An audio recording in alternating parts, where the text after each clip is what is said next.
Of course, the new measures are very important because we don't turn on a dime, right? We have to roll those out to our providers at the point of service where the rubber meets the road and the patient is getting the care. That's important, and that takes benefit design that drives behavior. That takes communications plans that drive behaviors, incentive programs that drive behaviors, understanding how to crunch the data so we know what members are part of the math path to those measures, so that those analytics need to be put in place. That's important. To me, the biggest impact is going to be the removal of the whole harmless for everyone except 5-star plans.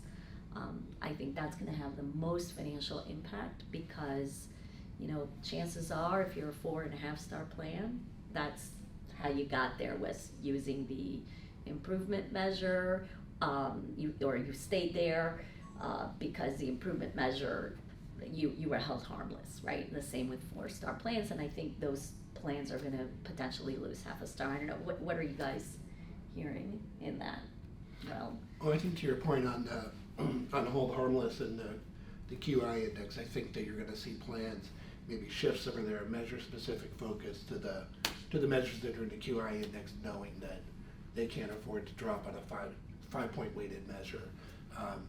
As far as things like the changes to member experience, I think that a lot of plans have just really recently started ramping up their programs, and they're just starting to get to the point where they can actually measure the impact of the member experience programs they have. So now is not the time to kind of slow down. Now is the time to really evaluate how you've been doing. Is it working? I mean, let's remember, you still have at least another year at 4 points for these measures.